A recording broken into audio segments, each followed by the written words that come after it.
Pretendos are desperately trying to establish a new narrative when it comes to The Legend of Zelda, right? They've been struggling all year to try to find something to complain about. And with Aonuma like releasing some statements on Tears of the Kingdom, how games are going to continue to be open world, how the game is super successful and stuff like that. A lot of people have tried jumping on that and pretending that this producer who's been on board since like Ocarina of Time and has been involved with some of the most critically acclaimed other some of the most critically acclaimed games ever made doesn't know what he's doing. That's right. The guy behind Ocarina of Time, behind Wind Waker, behind Skyward Sword, behind A Link Between Worlds, behind Breath of the Wild, right?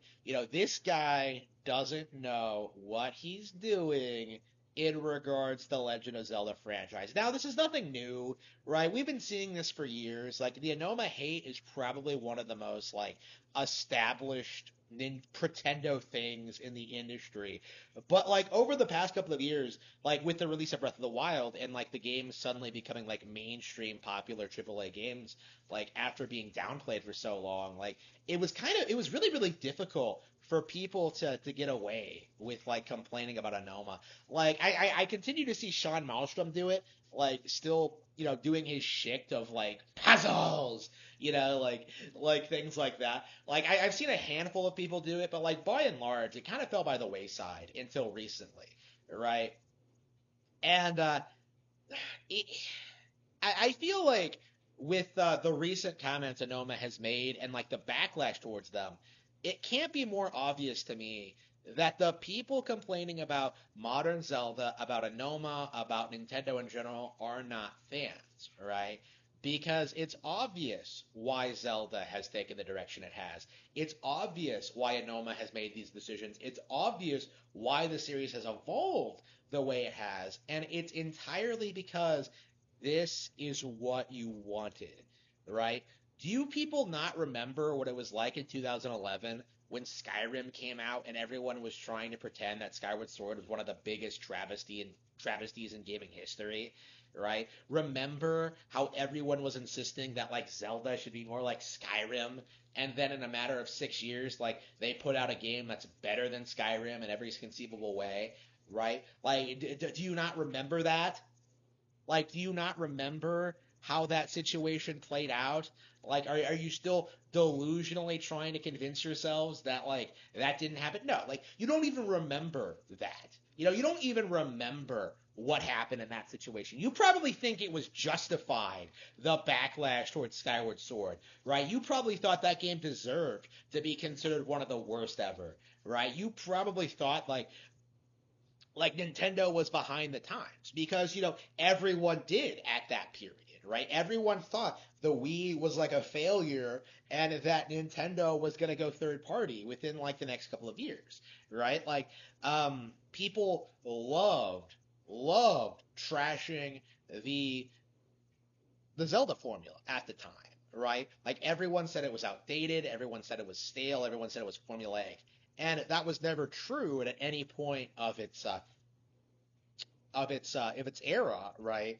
But Nintendo understood that the backlash towards Zelda was a real thing, right? So in order to become like a mainstream popular thing, they decided to make an open world game.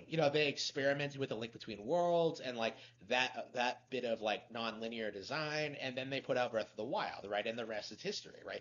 They put out one of the best games ever made, right? With Breath of the Wild, and followed up with like an even better sequel, Tears of the Kingdom, right? The open world thing is here to stay. It's phenomenal. It's better than the older games in a lot of ways, but now you have people like Arlo who are coming out and trying to say, well, actually, I really liked the old style of games.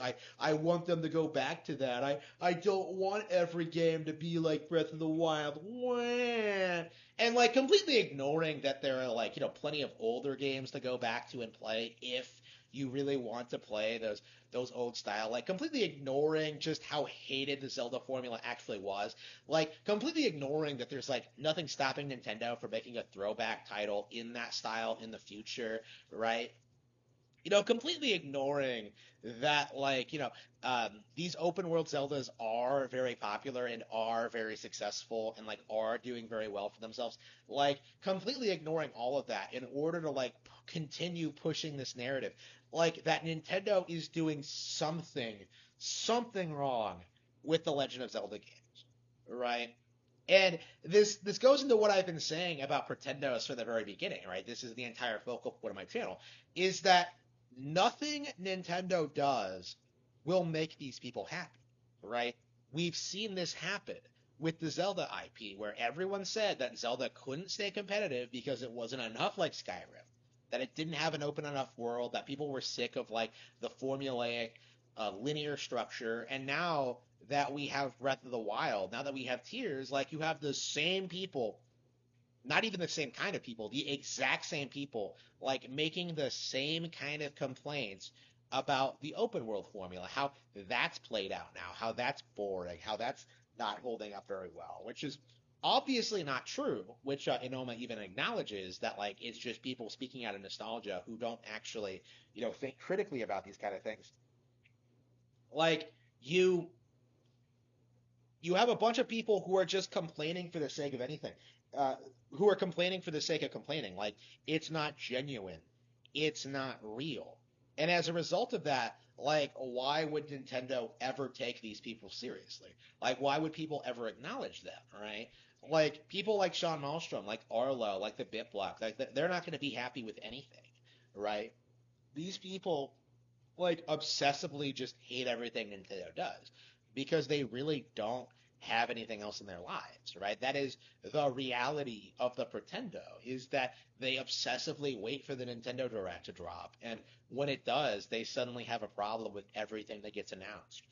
Like, it's a pattern that's been repeating itself for years, right? And the big thing with, like, Zelda right now is that Zelda has kind of surpassed previous expectations. It's broken through this glass ceiling again, and the people who just religiously hate Zelda, who desperately want this IP to fail, who desperately want Nintendo to be, like, seen as a second-rate company, a third-rate company, right? Like, they're running scared, right? Like, because there's really nothing they can do to downplay Tears of the Kingdom. Like, we already saw this with, like, the Game Awards, where, like, game journals threw everything they had at, like, Zelda Tears of the Kingdom, hoping it would, like, be thrown under the bus. But in reality, the game is still one of the most successful titles of the year and will be seen as the best game released this year, period, alongside Super Mario Bros. Wonder, right? Like, there's nothing the industry can do to downplay these games, but they are going to try. They are going to, like, keep complaining about the map structure. They are going to keep complaining about the mechanics. They are going to keep complaining about Nintendo, like, the allegedly underpowered hardware. They're going to keep throwing out everything they possibly can. They're going to do whatever it takes to downplay what Nintendo is doing on Nintendo Switch, and it's just not going to stick. Like, more and more, I think people are pushing back against the Arlos of the world. Like, I was really surprised at the sheer amount of people I saw, calling out Arlo on his nonsense, and, like, just calling him toxic and acknowledging what he was saying was ridiculous, right? And I agree with that. Like, it's very cathartic for me to see, like, more and more people push back against this kind of nonsense, pushing back against these kind of YouTubers, like, pushing back against these kind of shills, because at the end of the day, like, if you are as interested in this stuff as I am, like, you are going to play and enjoy the game no matter what, right? You're not just simply going to drop the game. You're not going to stop playing just because it's linear or open-ended or whatever, right? Like, in theory, like, as long as the game is well crafted and is, like, appealing to you, you are going to play it. And I think more and more that I am becoming very frustrated with these people who allegedly love this stuff, but take every opportunity possible to attack every aspect of it. It is becoming downright exhausting.